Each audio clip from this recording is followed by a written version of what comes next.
So I was actually going to film this once I got the last hardware that I got put into my mouth after surgery out. But that appointment got pushed back again and it's already the middle of September, so I'm just gonna film this. And if you hear lisping or my voice sounds weird, keep it to yourself. And even though I grew up on the internet, I have the thinnest skin imaginable and I will cry.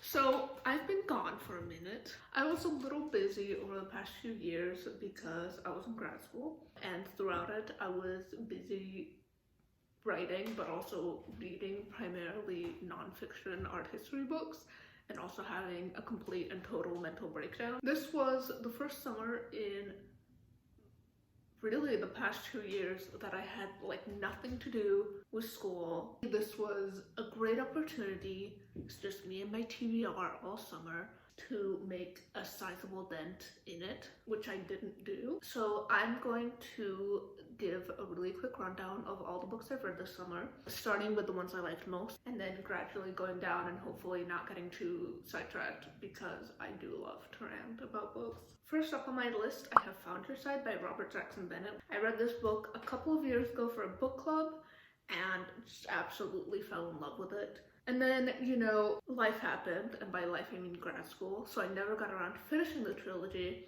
and I wanted to take the chance this summer to reread the first book and then dive back into reading the second and third book. Robert Jackson Bennett does a really phenomenal job of creating this very complicated world and magic slash technology system that is so well constructed. But basically the main concept in the series is scribing, which revolves around very basically tricking an object into believing a different reality than what is actually happening. So for example, you could scribe, and by scribe I mean they use like symbols basically, to trick something like a wheel into believing that it is rolling downhill when in reality it's rolling on a flat surface, but because it thinks it's going downhill, it's going to go, first of all, it's going to go forward, but then it's also going to go at a faster speed. So there's plenty of ways in this world that the system is used. It can make a door only open if a very specific key or somebody's blood or something like that is used. Or it can be used in a technique called twinning, which becomes much more important as the series goes on, which basically tricks two objects into believing they are the same object.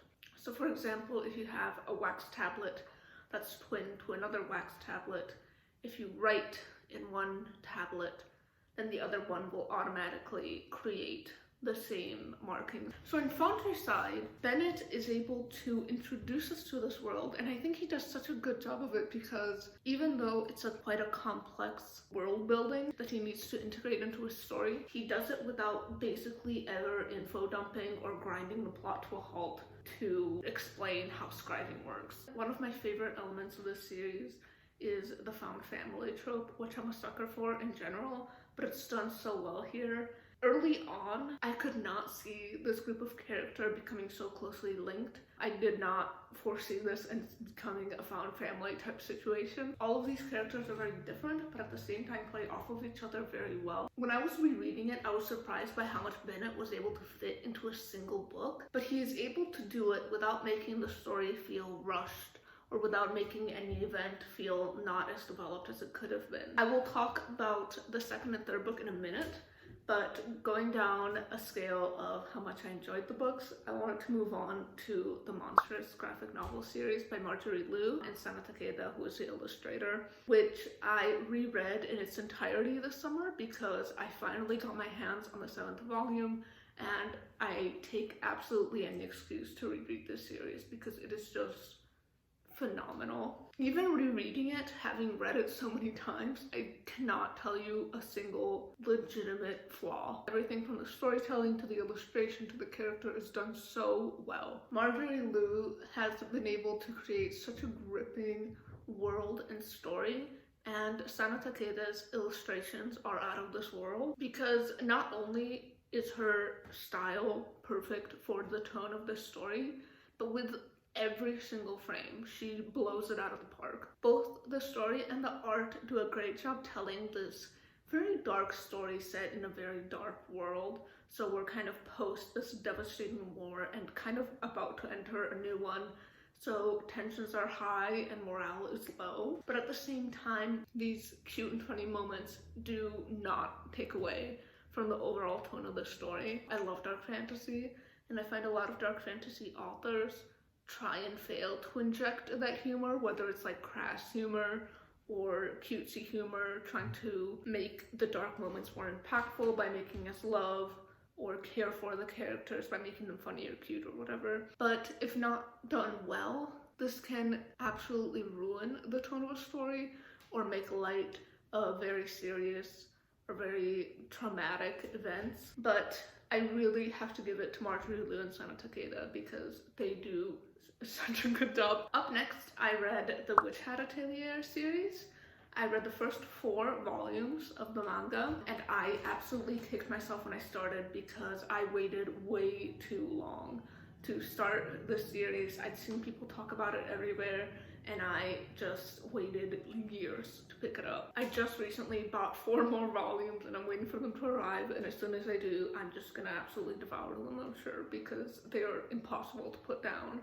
I was very disappointed. I saw that, I think it was the Japanese edition of the original Japanese edition of the 12th volume came with a brush buddy plush, and I really wanted to get it, and I could not find anywhere that would either ship to where I was or that had it still in stock, but I want one. Shirahama's art style is so stunning. I just can't stop looking at her art.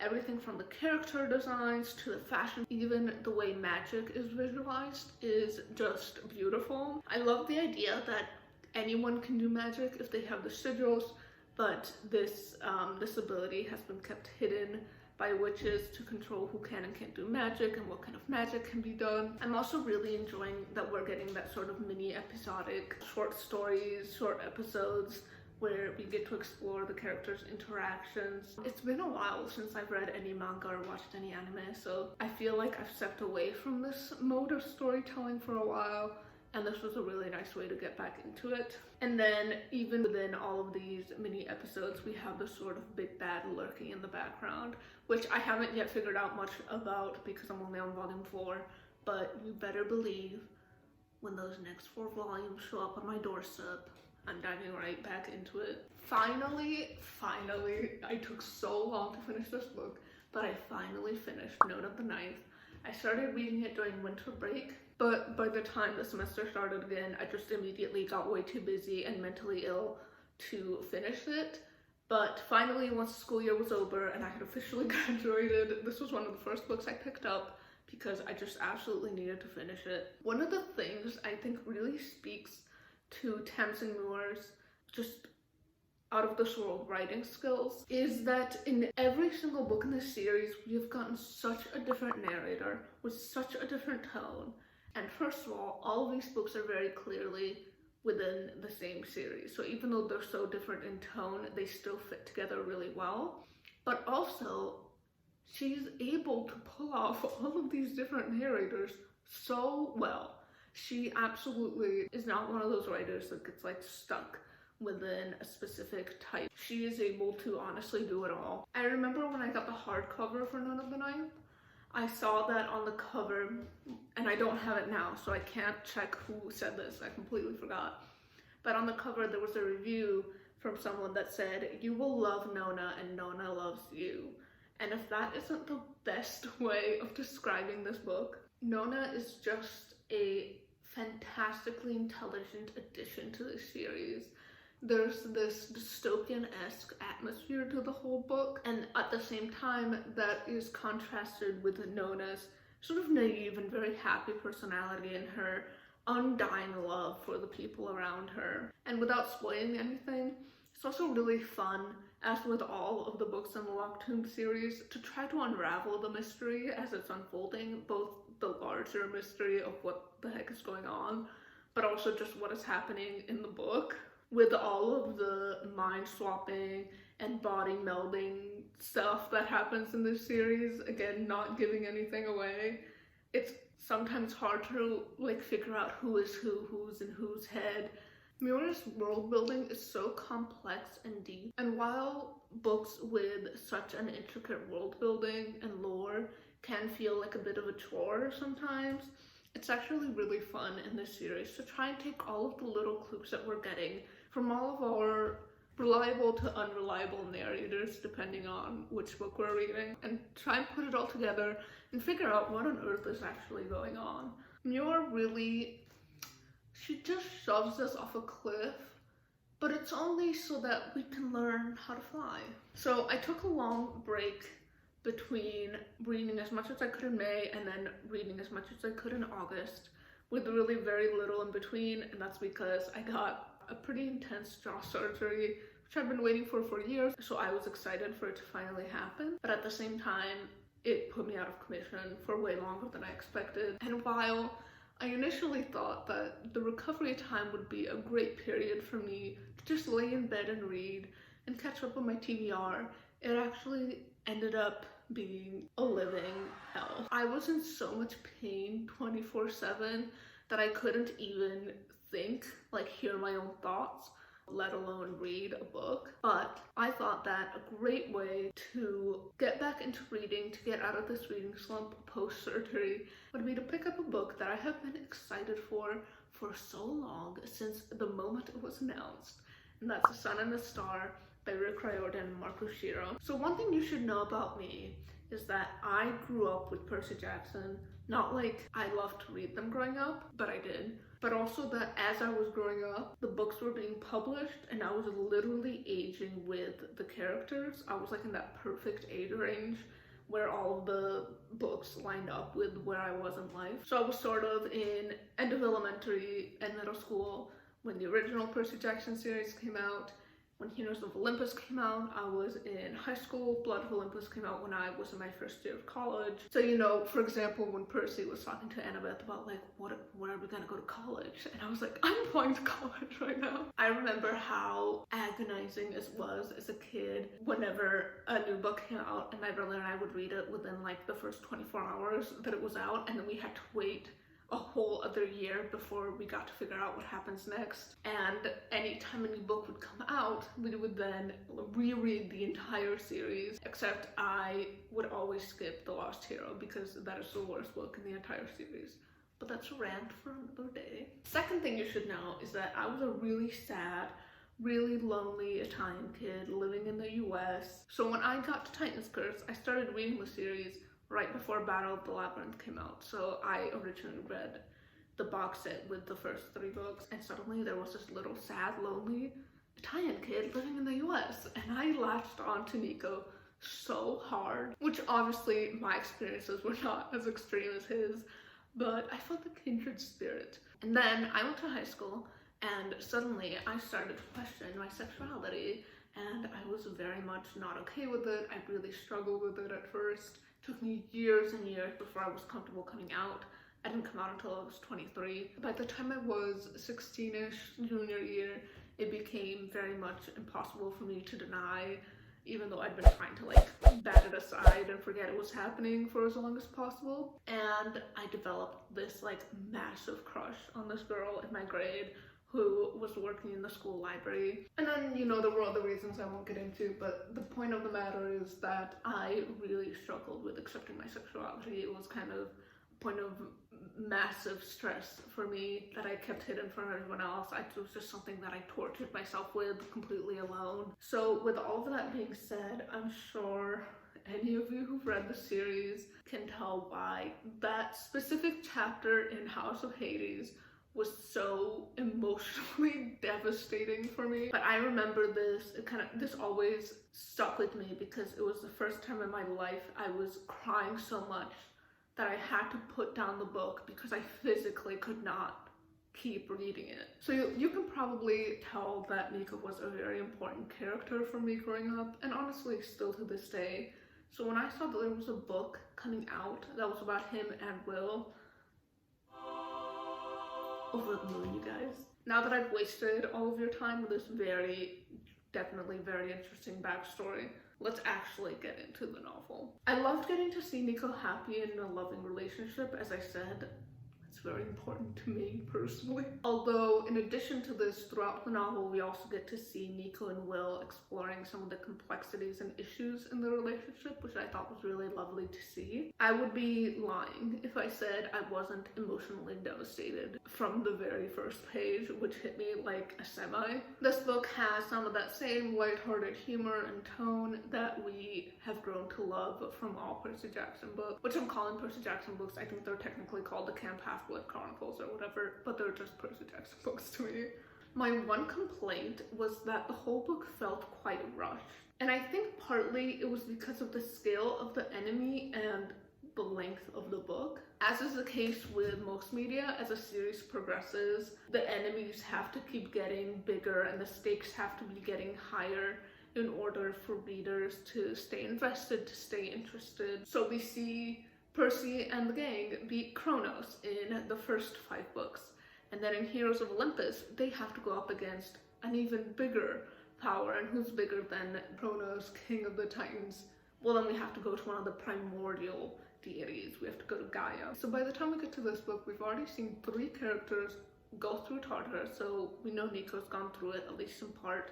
And then Percy and Annabeth have also gone through it completely. So now we have one of the protagonists of this book going back through an area where we as readers know the stakes, and we know that at least one of the protagonists knows the stakes as well, because he's been there before. So now that we've had these 2 major foes, and we've had these characters already go through this incredibly dangerous area, we need the stakes to go even higher. So we introduce another primordial being, or Nyx, alongside her nightmarish mansion and her army.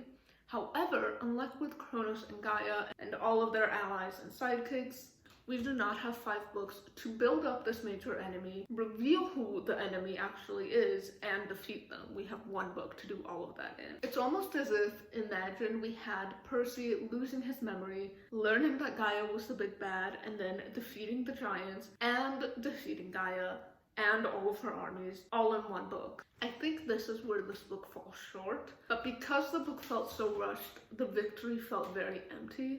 I wish we'd had more time to develop the quest, the mansion, the prophecy. The mansion itself seems so interesting and underused, and I don't know, I feel like there should have been more time delving into what it is exactly, what its effects are.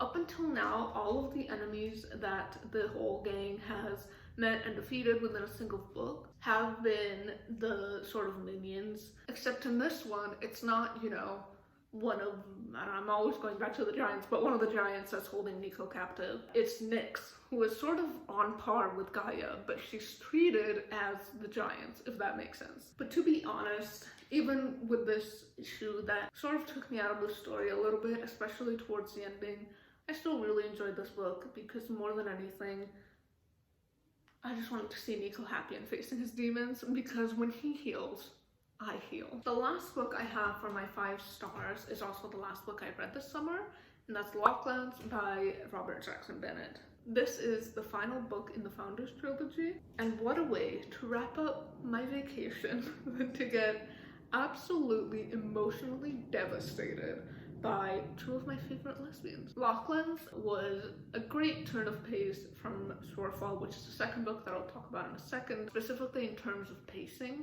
It flowed much more smoothly with way fewer interruptions to the flow of the plot. This was, much like Foundryside, a very fast-paced book where Bennett is able to fit in so much, so much action, so much world building, and so many inter-character moments. By the beginning of this book, we are reminded once again that there are very real stakes in this novel, and I love when books do that because I hate books that like fake kill off characters, but Bennett really reminds us that yes, characters can die, main characters can die, and they will. I do have one complaint about this book, even though I did love it.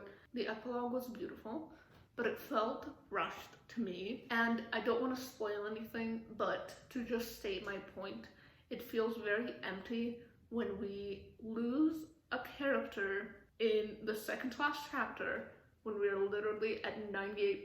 I was checking out my Kindle and I was at 98% of the novel when this character was lost. And then we get them back at 99%. So they are absent for 1% of the novel less, actually. And I don't really think that that gives us enough time to absorb their loss or to grieve. I honestly don't know what I would have done differently in Bennett's place, short of writing a whole other novel, which seems nonsensical. However, because of the way it was set up, I just was not as emotionally impacted by it as I thought I would be. Switching to the 4-star reviews now, I read Shorefall by Robert Jackson Bennett, which is the second book in the Founders trilogy, and even though I give it 4 stars and I do think it's a wonderful novel, I think it's definitely the worst of the series because of how slow it is. Bennett did so well in Foundryside and in Locklands to build up this world and give us all this lore and explain how all of this magic technology system works without stopping every 5 seconds to info dump. But in Shorefall, it really felt like that's what was happening. We would get a few pages of dialogue or of action and then immediately halt everything to spend 10 pages talking about how this hierophantic scribing worked, or how the characters thought the big bad worked, or how they might defeat it using scribings. It took up so much of the novel that honestly felt like primarily it was them sitting around talking about what they should do instead of actually doing it. Some things I did love about this novel is, again, I was really drawn to the found family aspect of this series. And while in the first book we had to have all of them come into each other's lives first before we could get development between these characters, in the second book it's like full steam ahead. How are these characters interacting with one another?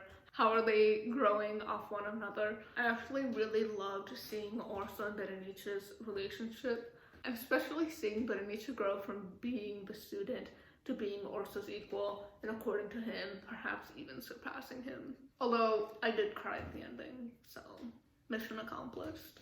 So next up, I read The Ways of Wayward Witches by Evelyn King, which I rated 4 out of 5 stars. I got this ARC through Book Sirens, and it is coming out, I believe, on September 30th. I highly recommend this story if you want just a fun, fast-paced story about witches and vampires and some time travel, just in time for spooky season. Lumen, our main character, is a witch, the granddaughter of the warrior queen who saved the witches after a massacre that nearly destroyed their society in 1888. Her grandmother is trying to present her as her heir soon, but Lumen is less than excited about this. She would much rather spend time skipping her lessons, hanging out with her adopted siblings, who are all in some way victims of vampire violence, and all of whom are also similarly being groomed for these high-ranking sort of political offices. All witches have a gift, which is a type of magic they master and can perform without cost, but Lumen has kept hers a secret even from those she trusts most.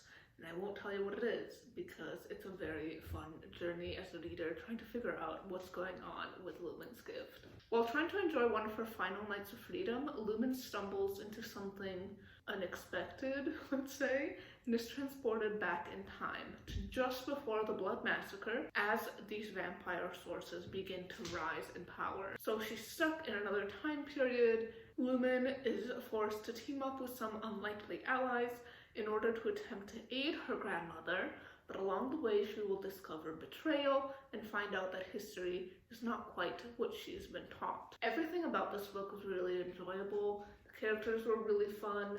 I had a few reservations about the protagonist. She did feel, especially at the beginning, a bit too much like she would become the insta badass type female main character for me, but she did grow on me immensely throughout the novel. There was one character that I really didn't like from the very first sentence that they were mentioned in, but you know what? They were actually revealed to be kind of an asshole, so I feel very good about my premonition. The plot was super fast-paced and kept me glued to the book the entire time. The magic system was also great. It's easy when you have magic in your book to slip into overpowering magic users and using it to easily patch up plot holes But King implemented some great restrictions, such as the fact that magic saps your energy, so you can only perform so much unless it's your gift. The worst part of this is that I hate when I read an ARC that I really love, that's the first series, and then when I finish it, I realized that I have to wait even longer to read the sequels. My next 4 out of 5 read was a horror anthology called Screams from the Dark, edited by Ellen Datlow. And y'all, some of these stories were so good. I didn't love all of them, although there are a few that, if you look at the reviews, appear on like everybody's list of the best stories of this anthology. There were a couple that I personally disagreed with, although I could see why people enjoyed them because they were well written. One of them, as I said, was for a very personal reason. There's a story centered around violence against women and explicit sexual assault, and that always makes me so uncomfortable. It wasn't a bad story, it just really wasn't for me. It ended up being the only one that I skimmed and ended up sort of skipping by the end of it. A few of my personal favorites were The Virgin to Me Peck, which was a very strange, fun,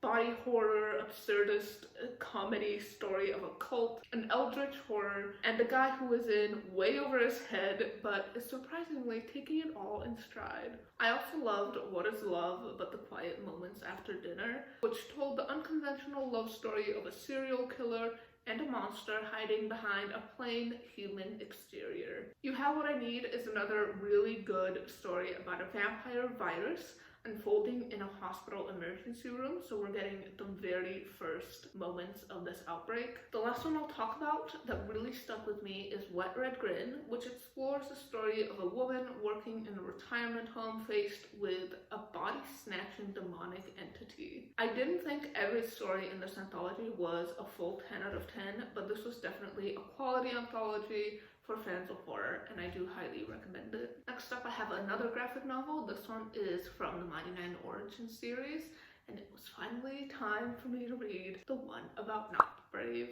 I'm a huge critter, and my absolute favorite campaign is Campaign 2. I love the Mighty Nein, and my favorite character in the second Critical Role campaign is Nott. Sam is such a perfect player for her because he brings that constant humor, but at the same time, is seemingly able in every single campaign to create some of the most emotionally devastating moments. Nott really encapsulates this with her drunk and crass exterior, masking a very tragic story and a lost family. It was really fun to see the story that we heard secondhand from Nott during the campaign in this comic book format. My one complaint, which I have for a lot of these Origins comics, is that it did feel quite short. Following that up with another graphic novel, I read Tutto by Lorenzo Ghetti. This book is a sort of comic book format biography of Isabella d'Este, specifically the early years of her marriage to Francisco Gonzaga. If you're unfamiliar with who she is, Isabella d'Este was the eldest daughter of the Duke of Ferrara,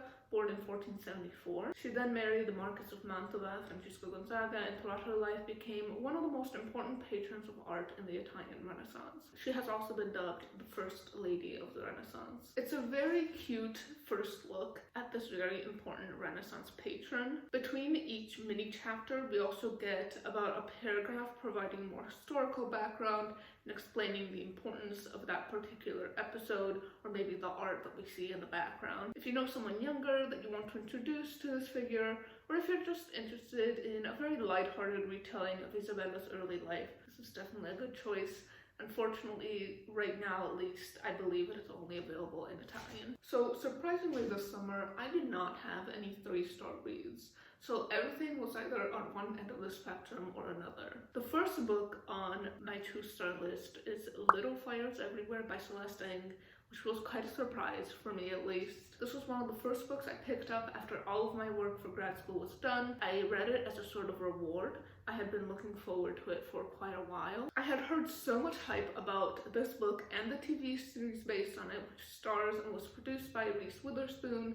I had loved another series starring and produced by her, Big Little Lies, although I've never read the book that one is based on. And I wanted to hold off on watching Little Fires Everywhere until I read the book. Perhaps because I had such high expectations for this novel, I ended up being very disappointed. I was honestly just very bored the entire time. The main conflict and the plot twist felt very bland and predictable. I was never on the edge of my seat, and I think this was also in part because I couldn't bring myself to care about any of the characters or anything that happened to them. I know with casts like this, you're not meant to love any specific character in the sense that they are all flawed in some way, but honestly, I usually love a good flawed character facing a moral dilemma and making bad or questionable decisions. The issue for me is that all of the characters felt very one-dimensional, like they all had a role to play and they played it like puppets. They didn't feel real to me. It was like from the very first introduction, you could tell exactly what they were going to end up doing for the rest of the novel. The next book, I felt a little bad rating 2 stars because I usually have a policy that if I read an ARC or a book by a self-published author or an author from a very small press, I don't like to rate it below 3 stars because it feels a little unfair. But I got The Valley of the Stars by Yona Katz again as an ARC through Book Siren. The book officially came out in July, so it is available if you would like to read it. Now originally I was going to rate it 3 stars. I wasn't impressed much by it, but I also didn't think it was terrible. But the more I thought about it as I was writing the review, the more I felt that it was really more of a 2-star book. The basic premise of this novel centers around the stars, who live in the Valley of the Stars above Adama, the world below where all the humans live. The stars have been embroiled in this very long-lasting conflict with the darkness for a long time, and their most recent loss meant that Adama was enveloped by darkness and the stars only shone through weakly. From what I understand, this is just what our night sky looks like, with a lot of dark matter and stars scattered throughout. But then that made me think, what would it have looked like before, when the stars hadn't lost all of this territory to the darkness? It's like a giant headlight glaring down at Adama all night. The story follows one of these stars, Asha, who is fascinated by Adama and wants to study it. But while she can study it to a certain extent, a lot of information about Adama is either banned or received only secondhand. At the beginning of the novel, we know that she has been accused of some crime and has been sentenced to death. And then we get the rest of the story piecemeal. We get maybe one chapter about her time as a student in the Valley of the Stars, and then we move on to after this execution has taken place. So we don't really know what has happened, which I thought was a really interesting setup. As Asha is executed by being thrown from the Valley of the Stars to fall and die onto Adama, she somehow survives the fall. There she is chased by these people called Rodefs, who are sort of mercenaries who take the parts of broken stars and sell them to these scientists who perform these sort of experiments on them. Asha is then aided by this mysterious girl whose name she doesn't know until about halfway through the novel, who helps her escape all of these dangers on Adama. It's a pretty good premise for a novel. At times it felt like a pretty, I don't want to be mean, but a pretty basic fantasy setup. But I was honestly open to a fun, light fantasy novel with a sapphic love story at its center. There were, however, a few issues I had with this novel regarding pacing, world building, and character development that really just kind of ruined the story for me. First of all, there are a lot of time skips, as I mentioned earlier, which initially work well to build tension between the two plots. So we have Asha and her companion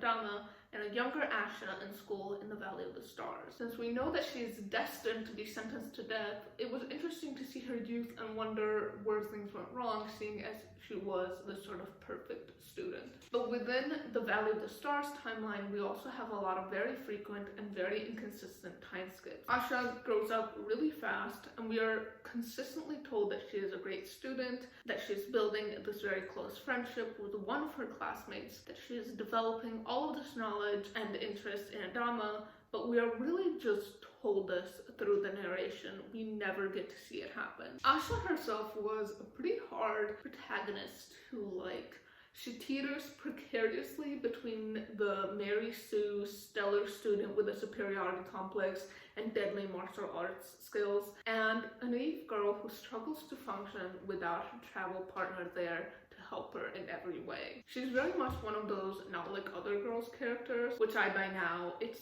2023. I have very little patience for this trope. Here are just 2 examples.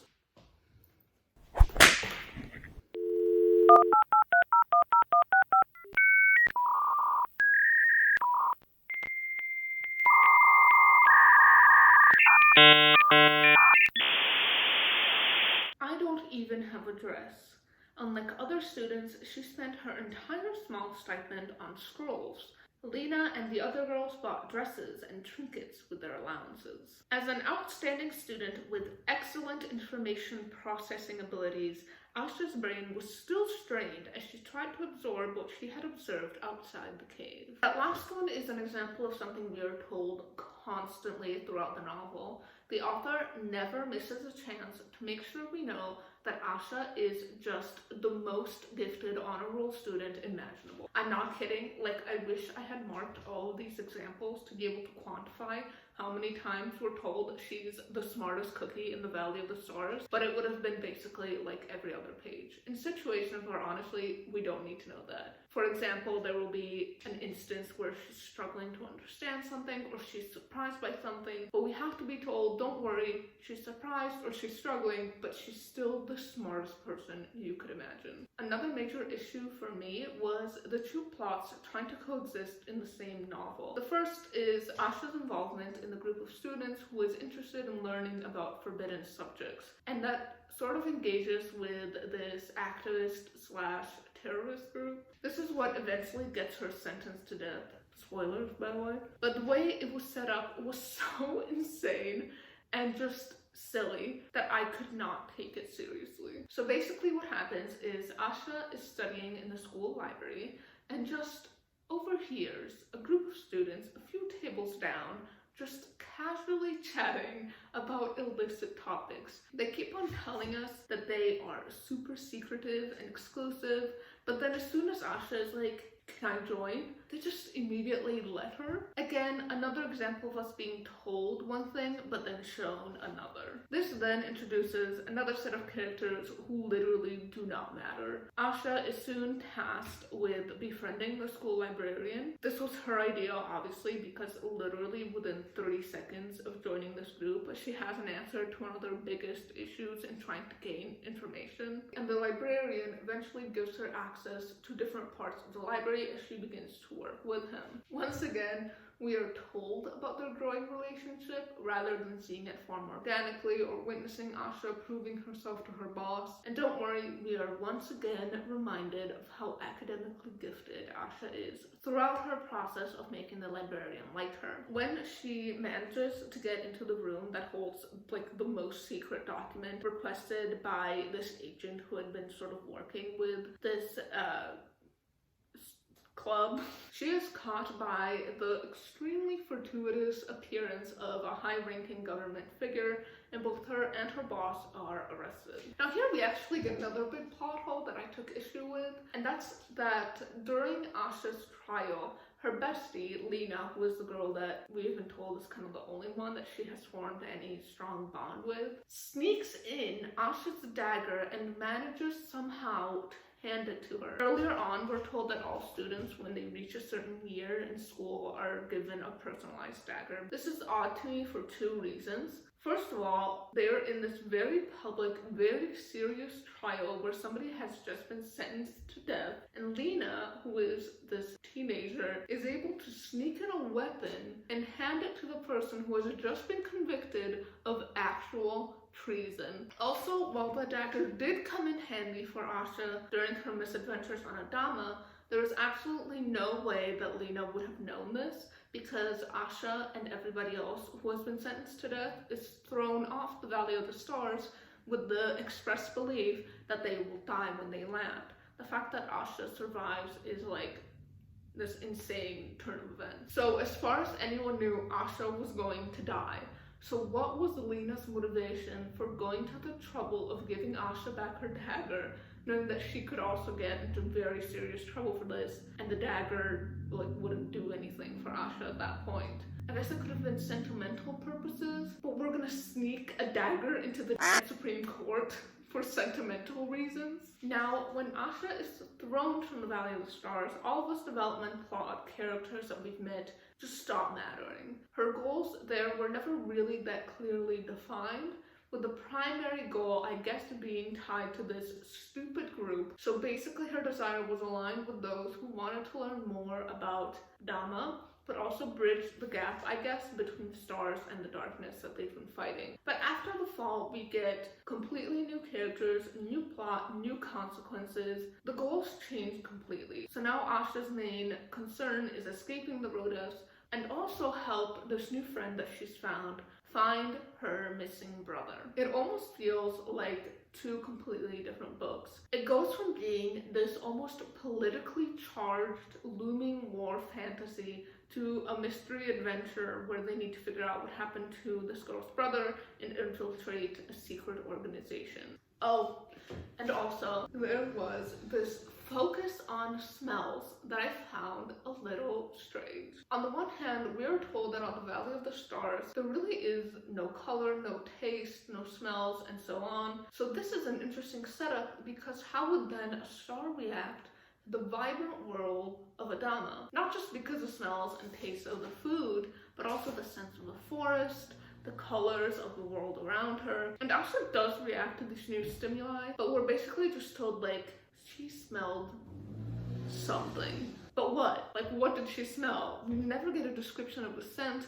We don't know if she's talking about the food, the sense of the cave, or the sense of the forest, and so on. There is also this very minor detail, but I could not stop thinking about it after I read it. It became my main takeaway from this book. Asha recalls having these special classes where they would smell scents from Adama. This is back when she was on the Valley of the Stars. They were like honor classes. So basically what they would do is use these very small and very old samples of stuff from Adama for the students to smell to learn more about this world that they were supposed to protect and shine on. So Asha remarks that the smells that she sampled on the Valley of the Stars were much fainter than they are in reality now that she's actually on Adama. So first of all, seeing as these samples are like super old, I just imagine them having to smell like a rotten apple pie or like a blade of grass that had been there for so long it had just been reduced to like powder. But also, why are these honor classes? Can you imagine if your teacher was like, you gotta get your grades up, kids, or you won't be able to take a whiff of this Danyan specialty, old soggy dog fur. I feel kind of terrible being harsh on this novel. As I said, I don't love to be so critical of books like this one, which I believe was self-published. Also, last time I checked, I think I was the only 2-star review on Goodreads. So hey, maybe I'm completely wrong and just like a grouchy old man reading this book. The world building, though, felt very force-fed to us. It didn't really ever make much sense, and the premise was kind of too basic to interest me that much. So every time I'm in Italy, I try to pick up new books by Italian authors, and here I saw an Italian last name and mistakenly thought this was one such book. It was not. Turns out he's American, and this book is actually from the 1970s. So whoops. It feels unfair to judge a story from 50 years ago by today's standards, but I'm a hater, so it's actually very easy for me to do that. But you know, as with anything, as time passes, genres grow and change, and even some classics may not hold up to today's readers' standards. Although, you know what, actually, I still read books by like Ursula K. Le Guin and Tolkien, and they're even older and still totally hold up. So, you know what, I'll say it, this book was bad. Horror takes many forms, and every subgenre works for some and not for others, but if there's one mortal sin for any horror media, it's being boring. And this book bored me to tears. I was lured in by a lovely cover. Ooh, actually, I can show you because I have it. But man, if this book did not deliver.